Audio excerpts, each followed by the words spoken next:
네, 오늘부터 요나서를 몇 주 동안 같이 강의를 하면서 우리가 말씀을 계속 상고하려고 합니다.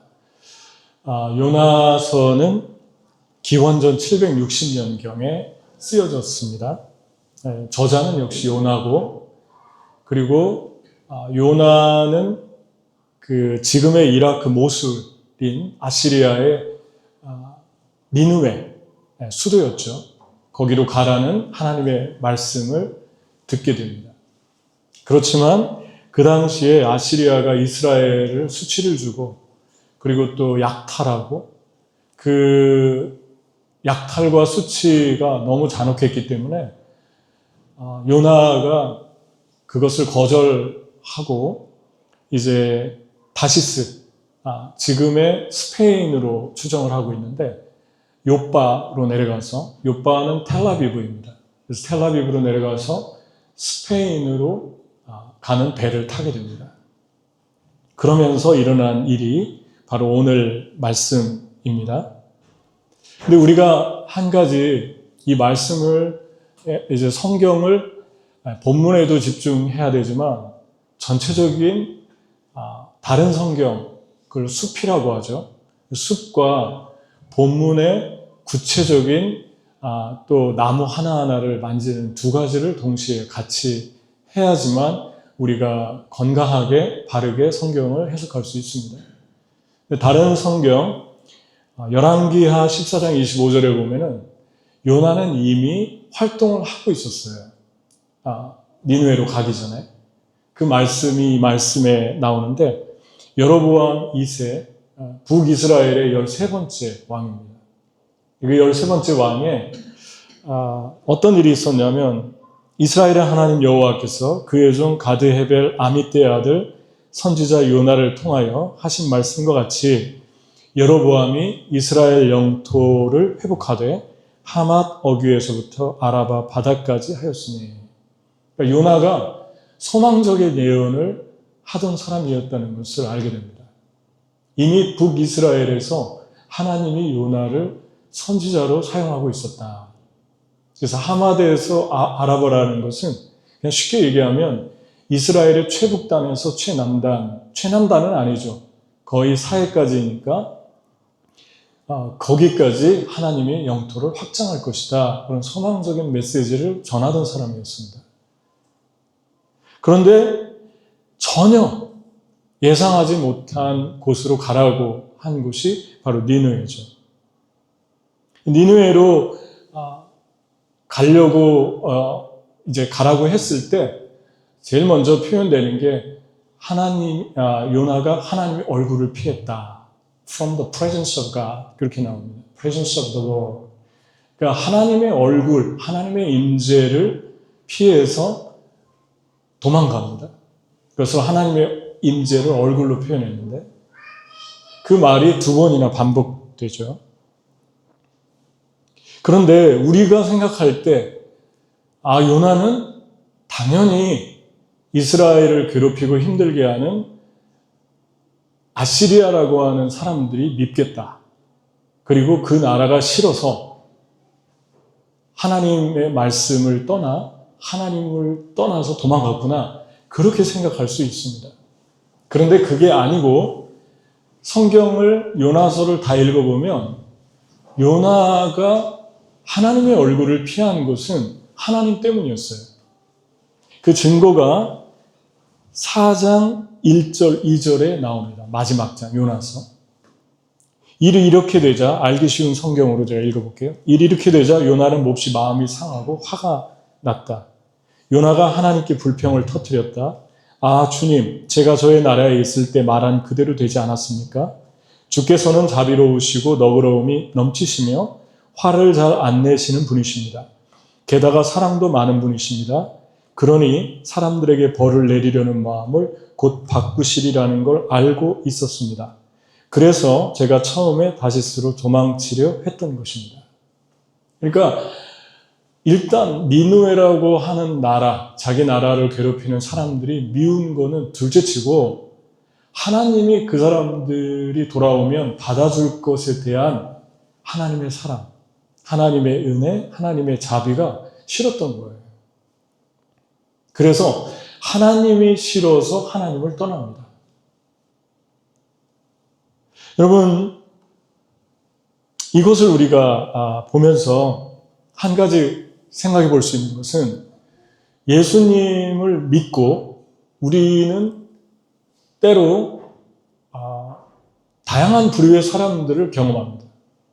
어느 때는 정말 이스라엘 사람들처럼 마음속에서 우러나는 예언을 해주고 싶은 사람도 있고 소망적인 예언을 해주고 싶은 사람도 있는데 하나님이 나와 관계하는 사람들을 바꾸실 수도 있어요. 또 어느 때는 정말 힘든 사람들이 주변에 있고 잘 받아들이지 않는 사람들이 있고 심지어는 그 사람들이 미워서 그 사람들이 밉고 또 그들이 가지고 있는 어떤 무례함이나 다른 사람을 상처를 주는 거나 또 무시하는 거나 이런 사람들을 보면 이런 사람들을 볼 때마다 마음에 분노나 미움이 생길 수 있습니다. 예수님도 그랬죠. 예수님도 사람을 보고 분노하신 적이 있어요. 바리새인과 사두개인들을 보면서 분노했습니다. 위선적이라고 분노했어요. 그러니까 얼마든지 우리가 살면서 어떤 사람들을 보면서 특히 교만하고 거만하고 사람을 무시하고 상처를 주는 사람들을 보면 미운 감정, 분노의 감정이 일어나는 건 어쩌면 당연한 것입니다. 그런데 여기서 말하는 요나의 문제점은 그게 아니고 그 사람들이 회개를 하고 돌아오는데도 그것을 싫어했다는 거예요. 여기에 요나의 악함이 있습니다. 왜냐하면 요나가 끝장의 결론을 말하면 다시 물고기 배에 들어가서 회개하고 물고기가 토해내죠. 토해내고 나서 주님이 다시 니느웨에 가서 외치라고 했을 때 40일이 지나면 이 성이 망합니다 라고 외쳤는데 사람들이 회개했어요. 왕도 회개했어요. 근데 그 회개가 모든 악한 길에서 떠나는 대대적인 민족적인 회개였습니다. 근데 그것을 보고 요나가 불평한 것이 아까 제가 읽어드린 마지막 장의 말씀입니다. 내가 그랬죠. 하나님이 이 사람들을 용서할 거라고. 하나님이 이 사람들을 긍휼히 여길 거라고. 하나님은 노하기를 더디하시고 인자가 크시냐. 그래서 내가 안 가려고 했던 것입니다. 처음부터. 그러니까 요나가 어떤 사람인지를 드러내고 있죠. 요나는 단순히 순간적으로 미워할 수밖에 없는 그러한 인격적으로 부족한 사람들을 보고 미워하고 이런 정도가 아니라 회개를 하고 돌아오는데도 완악합니다. 그리고 받아주지도 않거니와 그리고 그 사람들이 하나님을 만나서 축복받는 것을 원하지 않고 있어요. 자기가 전해준 사람인데 여러분과 저의 삶의 이 충격적인 일이죠. 그런데 요나는 얕은 베이비 크리스찬이 아니었어요. 베이비 빌리버가 아니었어요. 오랫동안 하나님을 믿었고 말씀을 전했고 하나님을 체험했고 하나님에 대해 누구보다도 많은 경험을 했고 하나님의 사랑도 알고 그런데 이렇게 될 수 있는 겁니까? 이렇게 될 수 있다고 우리에게 말씀을 주고 있어요. 우리의 영혼을 경고하고 경계하는 것입니다. 예수님을 깊게 믿어도 의도적으로 다른 사람들이 하나님과 화해하는 것을 싫어서 하나님을 연결시켜주지 않을 수 있다는 거예요. 저 사람은 그냥 하나님 모르고 나중에 심판받았으면 좋겠다. 회개해도 하나님이 안 받아줬으면 좋겠다. 이런 마음들이 깜짝 놀라게도 있습니다. 의도적입니다. 하나님이 우리에게 말씀하시는 죄와 우리가 깨어나기를 원하는 것 중에 하나가 의도적인 죄를 짓는 것입니다. 알면서도 짓는 것입니다. 모든 걸 알고 있으면서도 그렇게 되기를 원치 않는 것이죠. 이것을 우리가 완악함이라고 부릅니다. 완악함, 완고함. 그래서 여러분과 저의 삶에 누군가에게 하나님이 우리를 보내실 때 그 사람이 비록 니느웨 같은 사람일지라도 가야 되며, 가는 것보다 더 중요한 것은 그 사람들이 하나님께 돌아와서 회개하고 축복을 받으면 같이 기뻐해 주는 그 마음이 오늘 성경에서 우리에게 주고 있는 메시지죠. 근데 반면에 여기 보면 요나의 순수함도 있어요. 왜냐하면 요나가 그런 마음을 감추고 그냥 니느웨로 가서 마음은 아닌데 하나님이 하라고 하니까 할 수 있어요. 그렇게 하지 않고 하나님을 떠나게 됩니다. 하나님을 피해서 떠납니다. 얼굴을 피해서 떠납니다. 범죄한 아담처럼, 그리고 가인처럼 하나님의 임재를 피합니다. 그래서 배 밑창에 아주 어두운 곳으로 자꾸만 들어갑니다. 깊은 잠이 들게 됩니다. 하나님을 피한 삶의 결과를 보게 되는데, 요나는 이 모습에서 좀 순수함도 있죠. 왜냐하면 자기가 양심의 가책이 좀 느껴지니까 차라리 내가 하나님을 멀리 떠나겠다. 내 인생을 좀 내 맘대로 살 테니까 하나님 좀 모른 척 해주세요. 그리고 떠나는 것은 어쩌면 순수함이죠. 그런데 성경이 우리에게 지금 요나를 통해 보여주는 것은, 요나의 이런 깊이 있는 심리를 파고 들어가면 이 뿌리가 어디서 나왔을까요? 요나가 하나님 공평하지 않다고 생각하는 거예요. 왜 하나님 저렇게 나쁜 사람들이 회개하는데 아무리 회개했다고 해도 받아줍니까? 탕자의 형처럼. 탕자가 돌아왔는데 분노하잖아요? 똑같죠. 탕자 형의 문제는 요나의 문제와 비슷합니다. 뭐냐면 나는 의롭게 사는데, 나는 저들보다 더 거룩한데, 그런 생각을 가지고 있으니까 죄인들이 회개하고 돌아왔을 때 환영해주는 아버지가 싫은 거죠. 그 뿌리에 더 들어가면 뭐가 있습니까? 은혜를 놓치는 거죠. 그러니까 여러분, 주님 안에서 살면서 두 종류의 삶이 있습니다. 하나는 처음에 은혜로 시작했어요. 나 같은 죄인 살리신 주 은혜의 놀라와 Amazing Grace. 너무너무 은혜스러운 찬양이잖아요. 사람들을 노예 상인으로 팔던 그 사람이, 뉴턴인가요?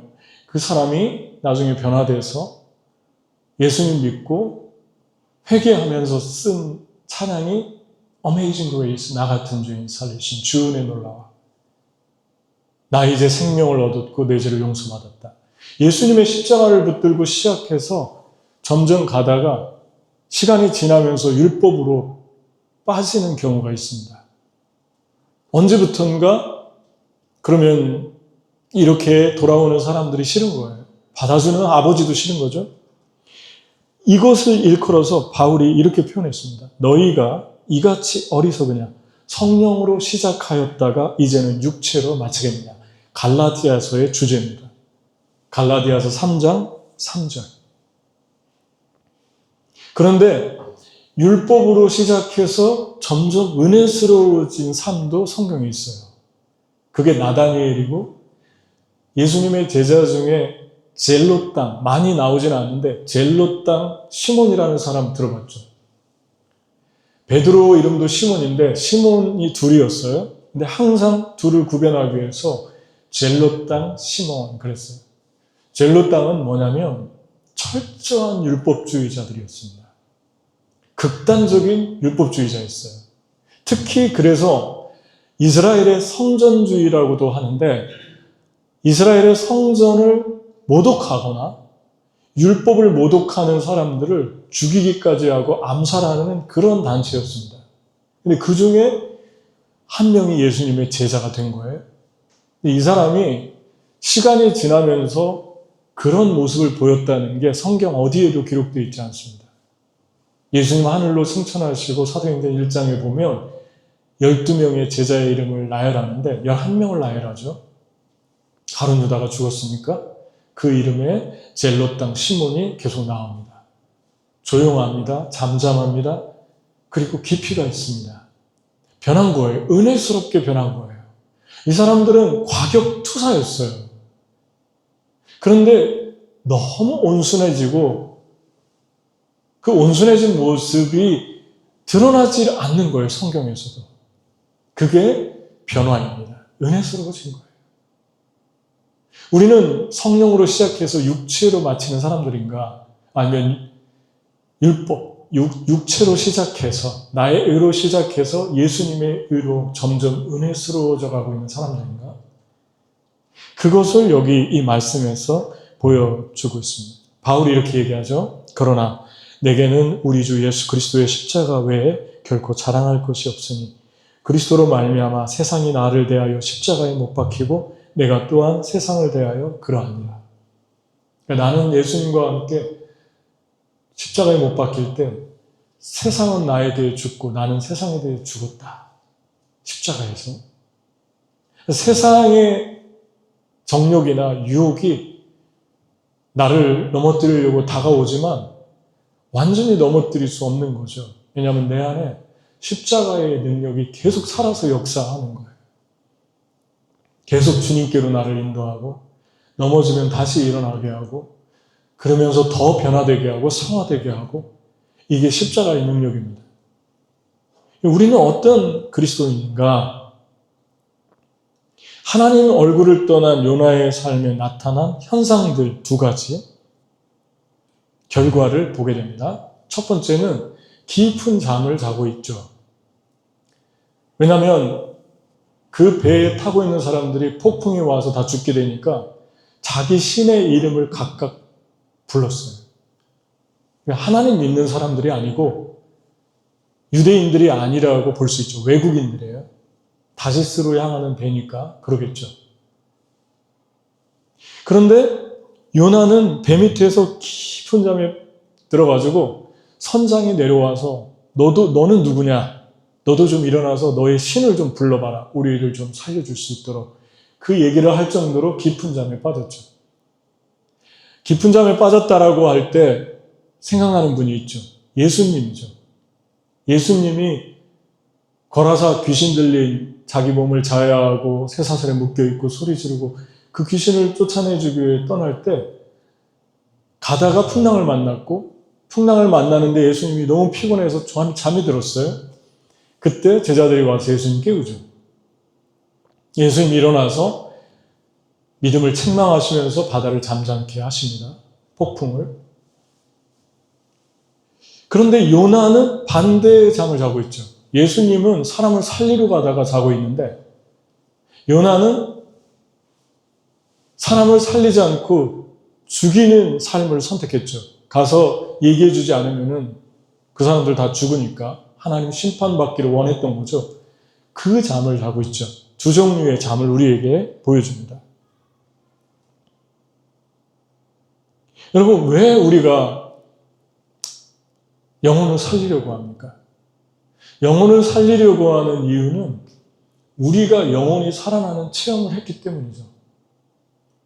지금도 왜 보이지 않는 사람의 영혼에서 어떤 일이 일어나나를 전혀 모르는데 영혼과 마음은 보이지 않기 때문에.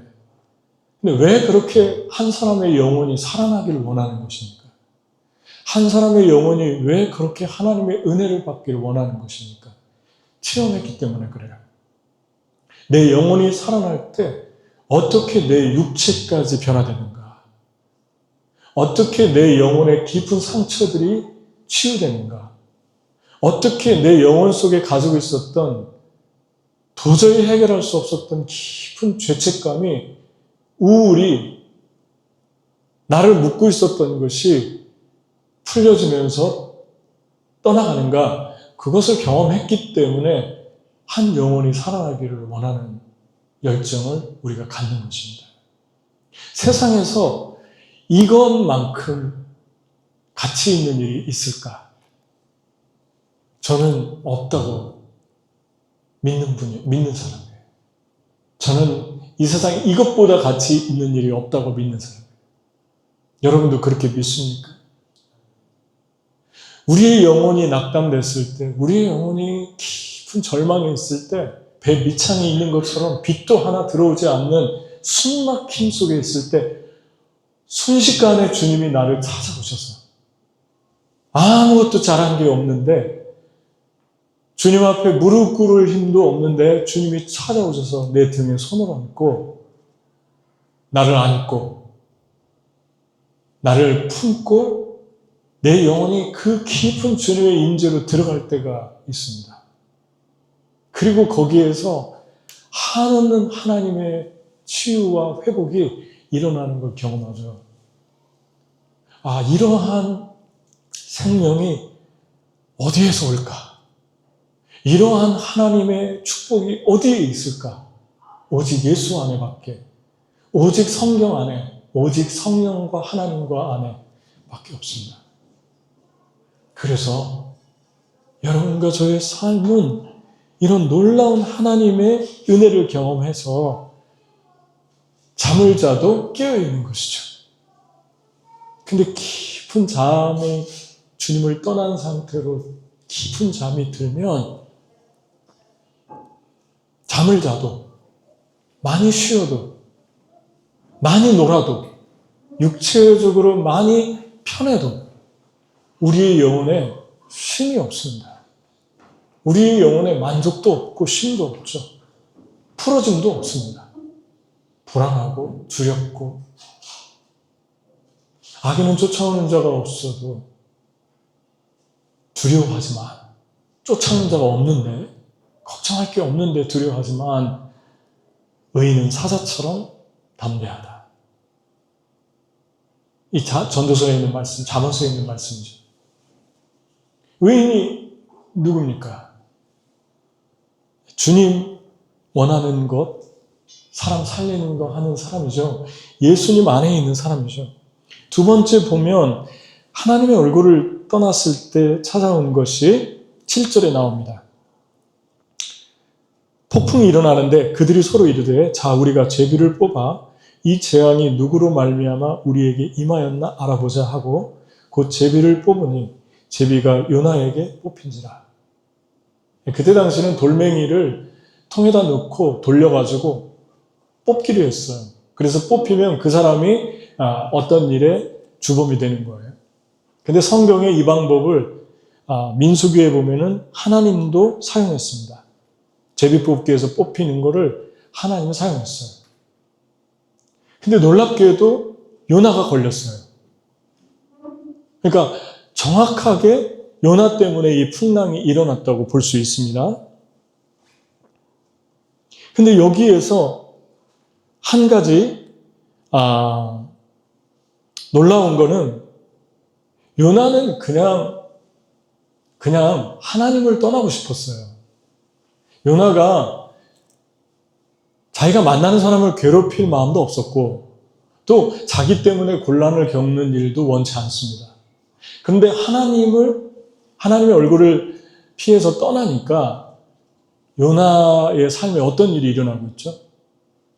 의도하지 않았는데 요나를 만나는 사람들까지 어려워지는 거예요.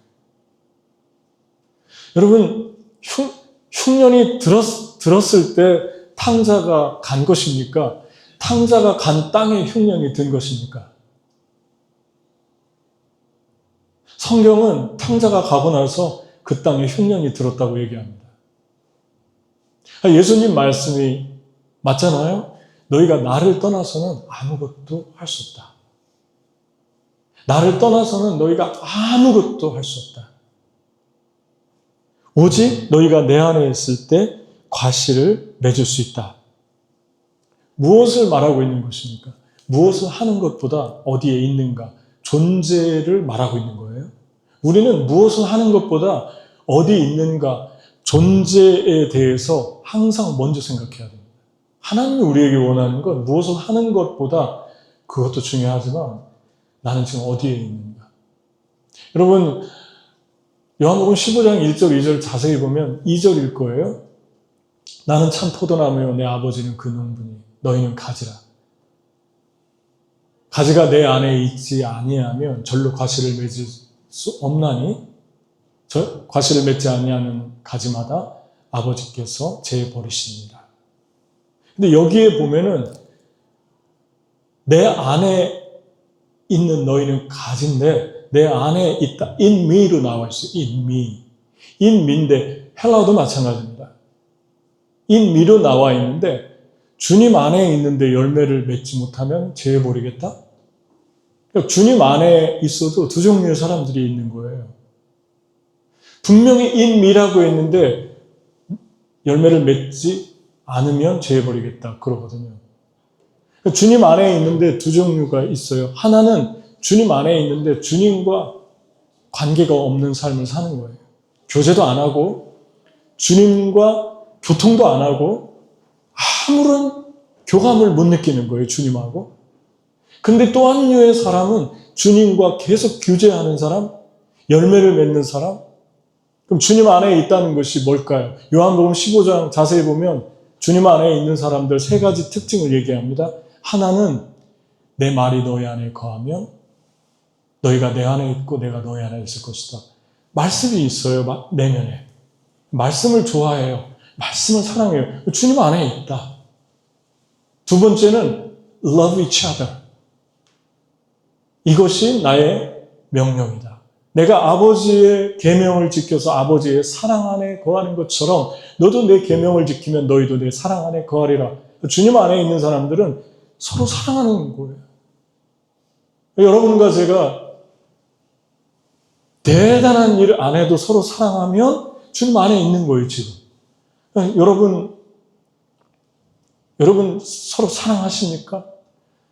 누구를 보면서 예수 믿는 분들이 됐든 내 주변에 예수 안 믿는 분들이 됐든 그 사람에 대해서 비난과 원망이 쏟아지기 전에 매일같이 내가 그 사람을 하루 한 번씩 기도했다. 그리고 났는데도 미움이 간다. 그러면 주님께 나갈 수 있어요. 좀 make sense 해요. 매일같이 기도합니까? 한 사람을 위해서 이름을 부르면서 그렇게 기도해보고 일주일 됐는데도 자꾸 불평이 나오는 거 한번 테스트 해보세요. 그게 사랑이에요. 내가 한 사람의 이름을 부르면서 매일같이 기도하는가? 그러면 비판할 자격이 있는 것 같아요. 그건 비판이 아니라 분별이 될 거예요. 그렇게 기도했다면. 여러분 그렇게 기도합니까? 예수님도 기도했잖아요. 나는 너희의 믿음이 떨어지지 않기 위해 기도했다. 사랑이에요. 두 번째 사랑. 세 번째 내가 너희에게 준 진리의 성령이 너희에게 오시면 그가 너희를 가르치고 인도하실 것이다. 우리 안에 주님 안에 있는 사람은 성령이 있어요. 근데 그게 진리예요. 그래서 거짓과 타협을 할 수가 없는 거예요. 내 안에 거짓이 자꾸 들어오면 견딜 수가 없는 거예요. 못 참는 거예요. 회개하고 돌이키던가 주님께 고백하던가 계속해서 이러한 삶이 반복됩니다. 세 가지 증거예요. 사랑하고 말씀이 있고 성령의 인도를 받는 성령의 기름 부음이 있는 사람은 주님 안에 있어요. 주님 안에 있는 사람은 네 가지가 또 나온다고 증거가 있다고 얘기하잖아요. 요한복음에 15장에 다 있어요. 그게 무엇입니까? 나의 기쁨을 충만하게 하려 함이라. 내가 너에게 이것을 알려 내 안에 있으라고 하는 것은 내 기쁨이 너희 안에 있어 충만하기를 원한다. 두 번째, 너희가 무엇이든지 내 이름으로 구하면 아버지께 응답받게 하기 위함이다. 응답받아요. 주님 안에 있으면. 기도하면 주님이 놀라울 정도로 응답하십니다. 우리는 반드시 응답받아야 돼요. 무응답을 통해서도 응답을 주시는데 무응답이라도 응답을 받아야 돼요. 반드시 응답하십니다. 그 다음 세 번째, 나는 너희를 가지치게 하겠다. 더 과실을 맺게 하기 위해서 프루닝. 그러니까 주님 안에 있으면 항상 좋은 것만은 아니에요. 가지치게 하면 가지가 잘라져 나는 어려움도 있어요. 아픔도 있어요. 네가 의지하는 거 내가 이제 좀 꺼내야겠다. 많이 즐겼지 않느냐? 이제는 정리하자. 그리고 인정사정 없이 자를 때가 있어요. 떠나가는 거예요, 내게서. 내가 하나님보다 더 의지하니까, 내가 하나님보다 더 사랑하니까 잘라버리는 거죠. 왜 자릅니까? 살리기 위해서. 가지들 그냥 두면은 여러분 화분 키워봤잖아요. 그냥 두면 다 썩어요, 같이. 늘어져서 죽고, 썩어서 죽고, 그거 하나 때문에, 무거운 거 하나 때문에 잘라버립니다. 그리고 하나 더 있죠. 주님께서 열매를 맺게 하신다. 주님 안에 있으면 반드시 열매를 맺게 하십니다. 열매가 뭡니까? 열매는 사랑이에요. 사랑이 아니라 사랑.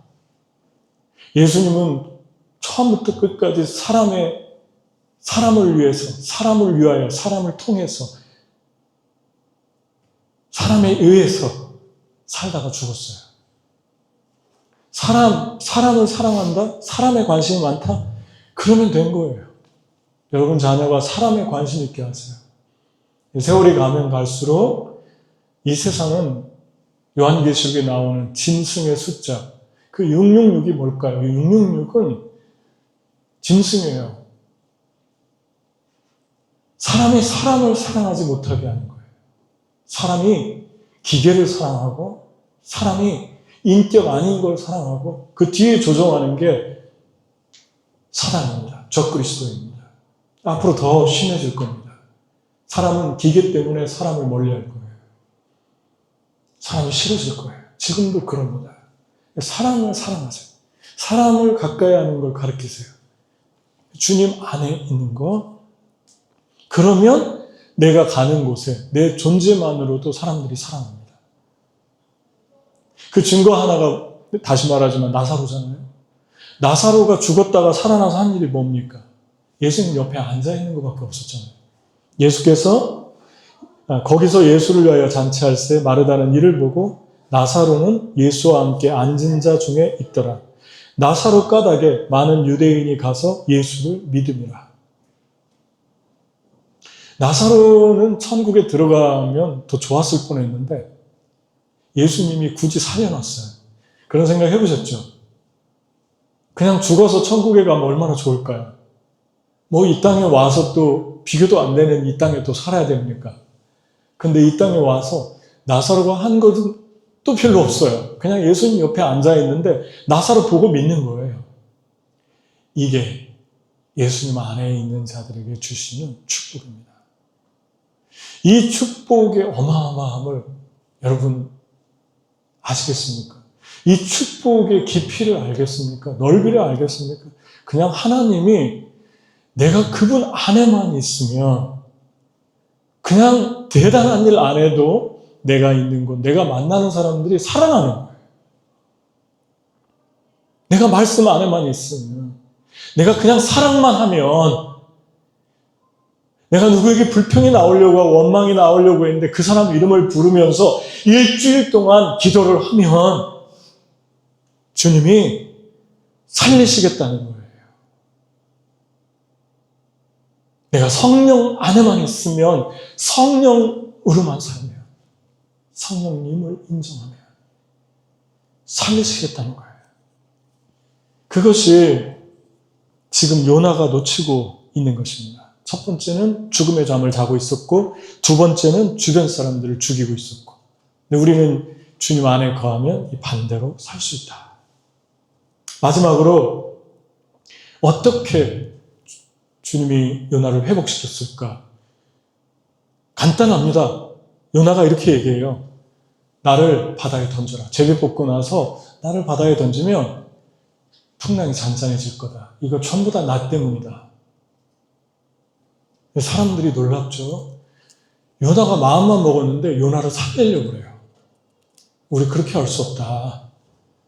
예수님 안 믿는 분들인데, 우상 숭배하는 분들인데, 비인격적이고 비도덕적이고 심지어 비윤리적이고 아주 네스티한 그러한 우상을 섬기는 사람도 있는데 그 사람들이 요나를 살리려고 해요.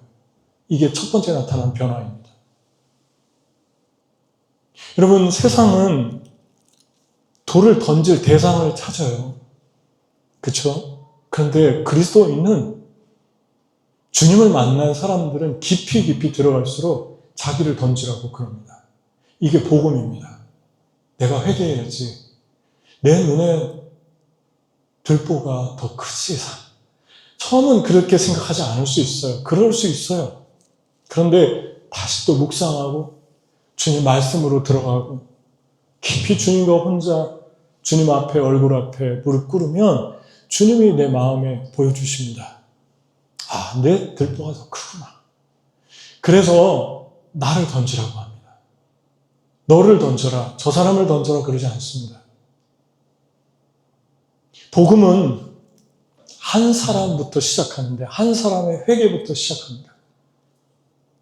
여러분 가정에서도 교회에서도 한 사람만 변하면 돼요. 한 사람만 변하면 그 변함을 보고 깜짝깜짝 놀랍니다. 여러분 우리 그랬잖아요. 오래전에 뉴욕에서 어디 갔다 왔는데 몇 개월 갔다 왔는데 1년 갔다 왔는데 어떻게 저 사람이 변해있지? 그리고 또 그 사람이 변합니다. 어떻게 이 사람이 변해있지? 그리고 또 저 사람이 변합니다. 이게 복음의 능력이에요. 내가 변하면 돼요. 그리고 우리는 천국 갈 때까지 맨날 변해야 됩니다. 저도 변해야 되고 여러분도 변해야 되고 나를 던져라. 주님께 첫 번째 회개, 그게 살리려고 하잖아요. 나는 죽겠다고 하는데 주님을 알지 못하는 사람들까지 다 이 사람을 살리려고 합니다. 변화가 일어나요. 두 번째 어떤 변화가 일어납니까? 그 사람들이 힘써 너를 살리려고 하니까 풍랑이 더 크게 일어납니다. 그래 어쩔 수 없이 던지면서 이 죄를 우리에게 좀 돌리지 마십시오 하고 던졌는데 던지고 나니까 풍랑이 잠잠해졌어요. 그러니까 그 모습을 보고 그 믿지 않는 사람들이 그 모습을 보았고 모습을 보기 전에 이렇게 변화가 일어납니다. 무리가 여호와께 부르짖어 이르되 여호와여 구하고 구하오니 이 사람의 생명 때문에 우리를 멸망시키지 마십시오. 무죄한 피를 우리에게 돌리지 마십시오. 주 여호와께서는 주의 뜻대로 행하십니다. 그러니까 하나님을 찾고 있잖아요. 하나님께 회개하고 있잖아요. 하나님 안에 있는 형상이 회복되잖아요. 사랑이 이들 안에서 일어나잖아요. 하나님께 회복되고 죽게 돌아오고 이런 일들이 요나가 죽으려고 했을 때 일어납니다. 여러분 두 번째 어떻게 회복시킵니까? 물고기를 통해 회복시키시죠. 근데 풍랑도 주님이 보냈고 물고기도 주님이 보냈어요. 주님이 풍랑을 보내사 주님이 물고기를 예비하사 그랬습니다. 근데 이 물고기를 예비하셨는데 이 물고기도 삼키면 죽잖아요. 요나가. 물고기도 폭풍도 두 개 다 겉으로 보기에는 죽이는 거예요. 우리는 우리 삶에서 살려달라고 했는데 주님이 자꾸 죽게 만들 때가 있죠. 그래서 그냥 이제 죽었구나. 꿀꺽 삼켜버리는 거죠. 누가 봐도 요나가 봐도 세상 사람이 봐도 물고기와 풍랑은 이 폭풍은 죽이는 것입니다. 살리는 것이 아닙니다. 그런데 두 개 다 요나를 살리는 것이었어요. 여러분, 여러분의 삶에서 여러분이 하나님께 죽고자 던졌는데 그냥 죽어버릴 때가 있죠. 아무런 소망 없이 모든 게 다 다칠 때가 있죠. 물고기 입이 다치듯이 다칠 때가 있어요. 그런데 그것이 내가 정말 진정하게 주님 앞에서 죽으려고 한 것이라면 걱정하지 마십시오. 3일 후에 토해내잖아요. 살아나지 않습니까? 이것에 대해서 이 시점으로부터 1300년이 지난 예수님이 오셔서 뭐라고 표현을 했냐면 사람들이 기적을 보여달라고 하니까 예수님이 이렇게 요나의 이야기를 얘기합니다. 악하고 음란한 세대가 표적을 구하나 선지자 요나의 표적밖에는 보일 표적이 없느니라. 요나가 밤낮 사흘을 큰 물고기 뱃속에 있었던 것 같이 인자도 밤낮 사흘을 땅속에 있으리라. 심판 때에 니느웨 사람들이 일어나 이 세대 사람을 정죄하리니 이는 그들이 요나의 전도를 듣고 회개하였음이며 요나보다 더 큰 이가 여기 있습니다. 요나 이야기는 예수님이 십자가에서 3일 동안 있을 그림자처럼 알려주기 위해서 하나님이 요나를 통해 체험케 하시고 세상에 드러낸 이야기입니다. 근데 우리는 이런 생각할 수 있어요. 이 모든 걸 아는데 뭐 이렇게까지 하셔야 되는가? 그리고 또 하나, 폭풍도 몰고 오고 물고기도 몰고 오고, 그리고 이렇게 살 때 이게 반복되니까 지친다. 예수님 따르면서 주님이 은혜를 알겠지만 이게 계속 반복되니까 지칩니다. 벼랑 끝에도 섰다 떨어지면 구해주는데 계속 쓰면 지친다. 이런 생각이 들 수 있어요. 나에게 어떤 유익이 있을까? 하나님에겐 이 지구상에서 점과 같은 욥바에서 떠난 배가 가고 있는 이 점과 같은 아무도 모르는 이 일이, 이렇게 큰 지구에서 점과 같은 곳에서 일어난 일이 무슨 의미가 있을까? 주님과 나만 아는 일, 내 주변에 몇 사람만 알고 있는 이 일이 무슨 의미가 있을까? 그것도 감추고 싶은 얘기 아닙니까? 여러분이 요나라면 이 이야기를 성경에 기록하고 싶겠어요? 대단한 일도 아니잖아요. 불순종하다가 바다에 던져졌다. 나 때문에 사람들까지 다 어렵게 됐다.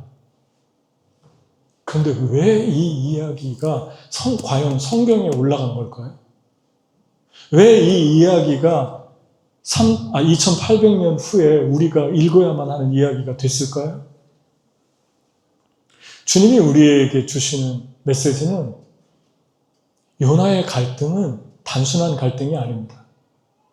요나의 갈등은 하나님 안에서 살고 싶은 사람의 갈등이에요.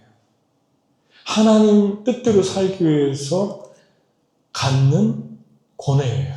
그래서 하나님과 씨름하고 하나님께 또 반역했는데 돌아가고 회개하고 또 하나님 얼굴을 피하고 그러면서 쓰여진 이야기입니다.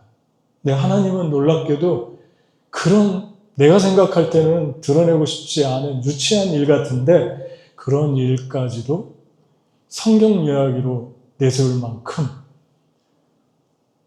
다음 세대에게 전해주고 싶을 만큼 가치 있게 본다는 것입니다.